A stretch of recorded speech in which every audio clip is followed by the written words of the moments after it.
नमस्कार दोस्तों, आप सभी का स्वागत है हमारे चैनल भक्ति संगम में।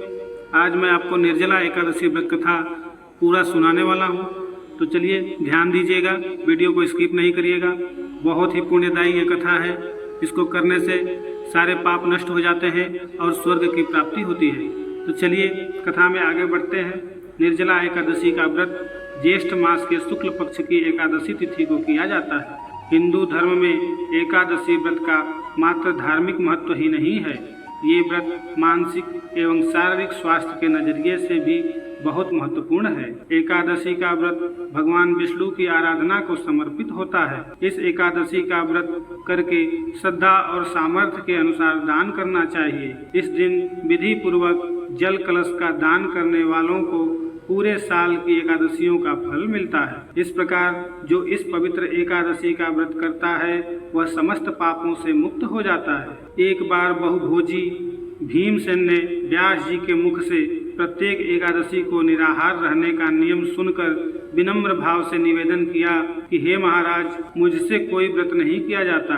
दिन भर बड़ी तीव्र क्षुधा बनी रहती है, अतः आप कोई ऐसा उपाय बतला दीजिए जिसके प्रभाव से स्वतः सद्गति हो जाए। तब व्यास जी ने कहा कि तुमसे वर्ष भर की संपूर्ण एकादशी नहीं हो सकती, तो केवल एक निर्जला कर लो, इसी से साल भर की एकादशी के समान फल प्राप्त हो जाएगा। तब भीम ने वैसा ही किया और स्वर्ग को गए। इसलिए यह एकादशी भीमसेनी एकादशी के नाम से भी जानी जाती है। निर्जला यानी यह व्रत बिना जल ग्रहण किए और उपवास रखकर किया जाता है। इसलिए यह व्रत कठिन तप और साधना के समान महत्व रखता है। हिंदू पंचांग अनुसार वृषभ और मिथुन संक्रांति के बीच शुक्ल पक्ष की एकादशी निर्जला एकादशी कहलाती है। इस व्रत को भीमसेन एकादशी या पांडव एकादशी के नाम से भी जाना जाता है। पौराणिक मान्यता है कि 5 पांडवों में एक भीमसेन ने इस व्रत का पालन किया था और वैकुंठ को गए थे, इसलिए इसका नाम भीमसेनी एकादशी भी पड़ा। सिर्फ निर्जला एकादशी का व्रत कर लेने से अधिक मास की 2 एकादशियों सहित साल की 25 एकादशी व्रत का फल मिलता है। जहाँ साल भर की अन्य एकादशी व्रत में आहार संयम का महत्व है, वहीं निर्जला एकादशी के दिन आहार के साथ ही जल का संयम भी जरूरी है।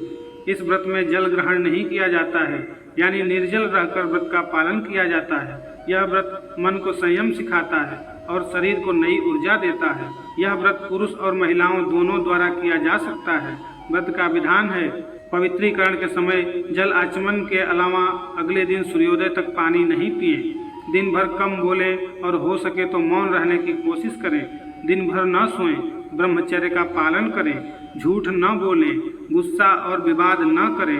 तो चलिए अब हम कथा में आगे बढ़ते हैं। जब वेद व्यास ने पांडवों को चारों पुरुषार्थ धर्म, अर्थ, काम और मोक्ष देने वाले एकादशी व्रत का संकल्प कराया था, तब युधिष्ठिर ने कहा, जनार्दन, ज्येष्ठ मास के शुक्ल पक्ष में जो एकादशी पड़ती है, कृपया उसका वर्णन कीजिए। भगवान श्री कृष्ण ने कहा कि हे राजन, इसका वर्णन परम धर्मात्मा व्यास जी करेंगे, क्योंकि ये संपूर्ण शास्त्रों के तत्वज्ञ और वेद वेदांगों के पारंगत विद्वान हैं।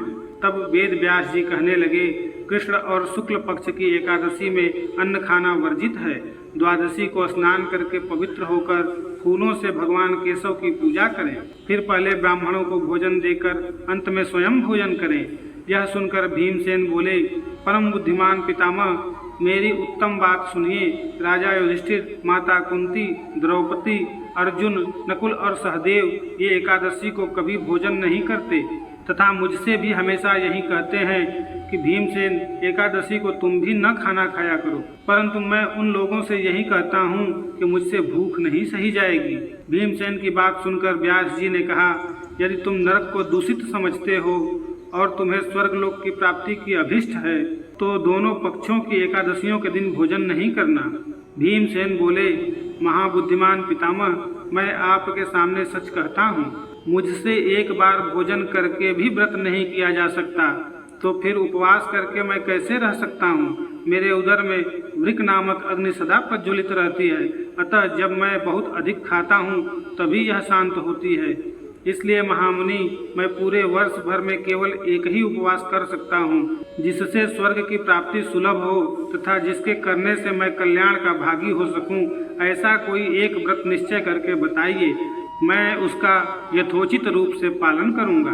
व्यास जी ने कहा, भीम, ज्येष्ठ मास में सूर्य वृष राशि पर हो या मिथुन राशि पर हो, शुक्ल पक्ष में जो एकादशी हो, उसका यत्न पूर्वक निर्जल व्रत करो।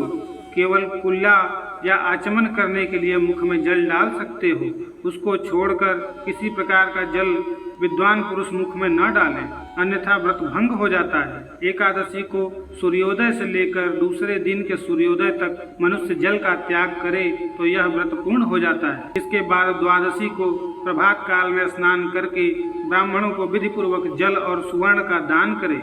इस प्रकार सब कार्य पूरा करके जितेंद्रिय पुरुष ब्राह्मणों के साथ भोजन करे। वर्ष भर में जितनी एकादशियां होती हैं, उन सब का फल इस निर्जला एकादशी से मनुष्य प्राप्त कर लेता है। इसमें तनिक भी संदेह नहीं है। शंख, चक्र और गदा धारण करने वाले भगवान केशव ने मुझसे कहा था कि यदि मानव सबको छोड़कर एकमात्र मेरी शरण में आ जाए और एकादशी को निराहार रहे तो वह सब पापों से छूट जाता है। कुंती नंदन, निर्जला एकादशी के दिन श्रद्धालु स्त्री पुरुषों के लिए जो विशेष दान और कर्तव्य विहित है, उन्हें सुनो।